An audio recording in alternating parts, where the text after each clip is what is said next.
And he said to me, of course, you know, he's a superintendent. I'm only a lowly inspector. I'm not sure that I can take this allegation. I said, cut the bullshit. You're a police officer, I'm a police officer.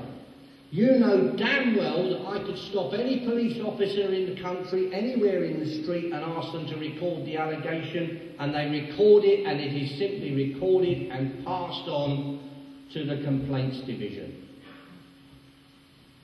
And he said, well, I'll have to check. I said, fine, but if you come back here and you tell me that you're not going to deal with this, then I will in fact get in my car, drive into London, and I will have the Metropolitan Police climb all over you. And he said, okay, I'll record the allegation. Wonderful when you know the system, isn't it? And he then came along, and within 3 weeks, I have a Chief Inspector Howard from the Complaints Department in my living room, and he said to me,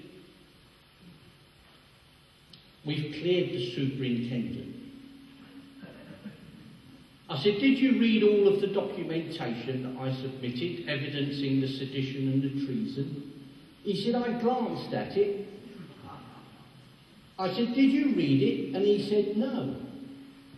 I said, well, until you've actually determined yourself whether the crimes of sedition and treason have occurred, how can you possibly say you've cleared it?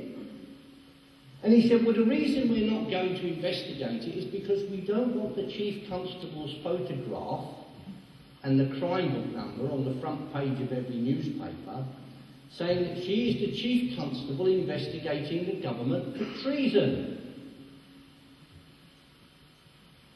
So I said, well, you're not entitled to make a decision based on that.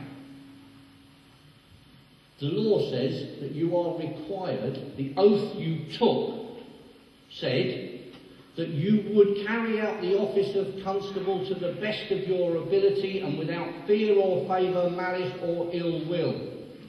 You're now standing in front of me telling me you are not prepared to keep your word, your oath, because it involves picking up the odd cabinet minister or 10.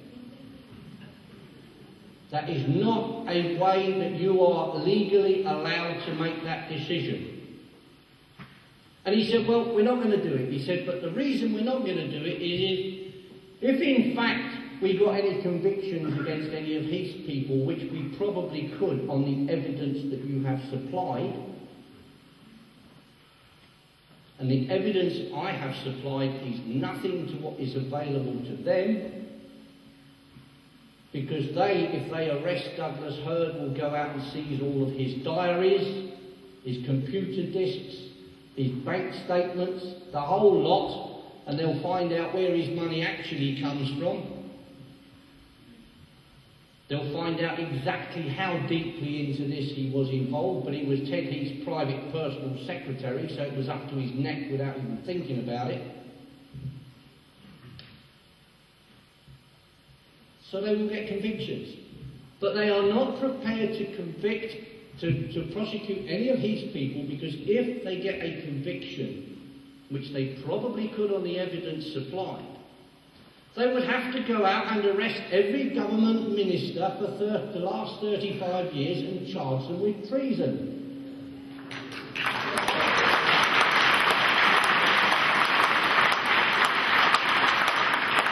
And that they are not prepared to do.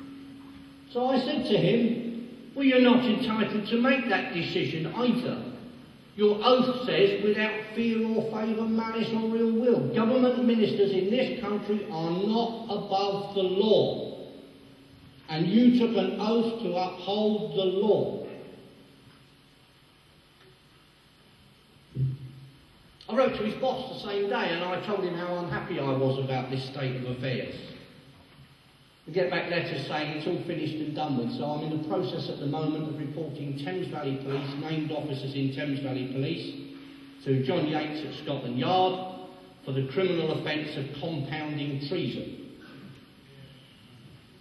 John Yates, I have to say, is wriggling like hell. Because if he convicts any of those, and I've told John Yates, it makes no difference to me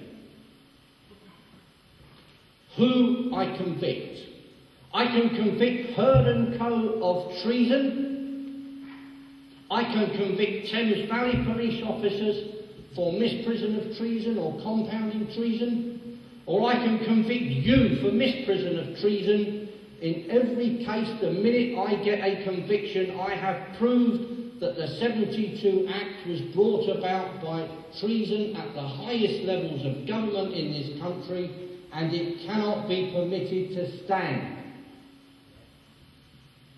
And once it has been taken out of the way, then in fact, we are no longer in the European Union.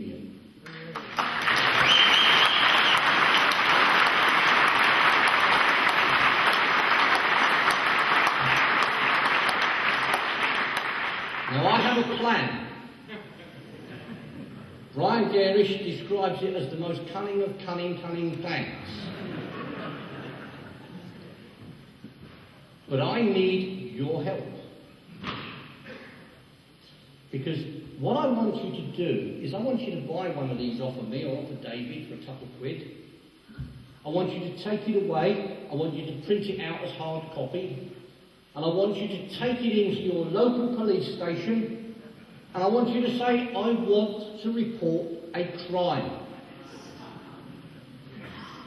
I want to cover 25% of the police stations in this country. About 900 police stations. Now, it's a lot, I realise that, but it's not an insurmountable lot. It can be done if we have the will.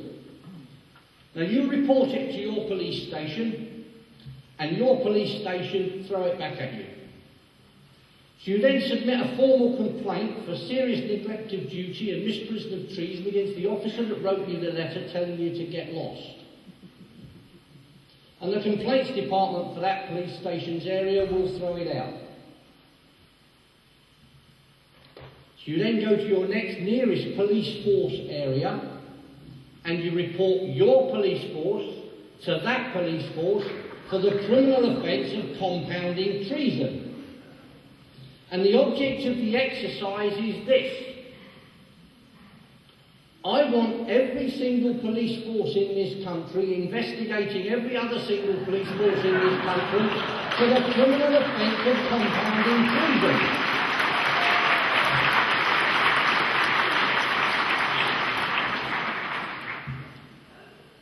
Sooner or later, we are going to find a chief constable who's not common purpose, who's not a Freemason, and who's not completely without a brain, and he's going to say to himself, this is bloody dangerous. I could lose my job, my pension, and spend the rest of my life in prison. Do I really want to do that to keep Douglas Hurd, St John Stevens, Margaret Thatcher and a few others out of prison? No, I don't. And the minute he asks himself the question and answers it with a no, I don't, he will pick up his telephone, send for his best detective chief superintendent and say, take this away, investigate it, get me convictions. And once we have a single conviction, we have proved that the 72 Act was brought about by treason at the highest levels of government.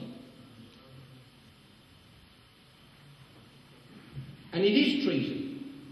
We know it is treason because they are surrendering our rights to govern to a foreign power. Now, you heard John Bingley talking about the Constitution today. I've been studying the Constitution very closely. But I've gone further back. A bit like John Harris, who's going to be talking to you later, I've looked at the history of the Constitution and how it developed. I'm not going to impinge on what John is going to tell you because he's very interesting what he has to say. But what I am going to tell you is this. Alfred the Great was told by the Pope he had to have a bishop.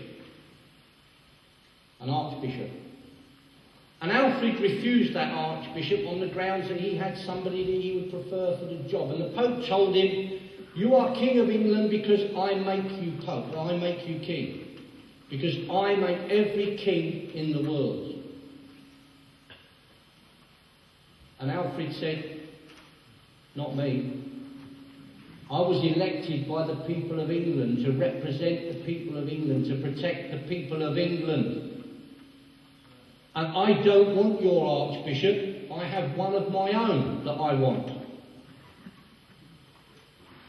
If you want me to do something, ask me nicely.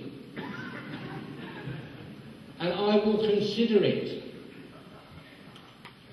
But don't tell me because the answer is going to be get lost." Probably not what Alfred actually said, but it's what he meant.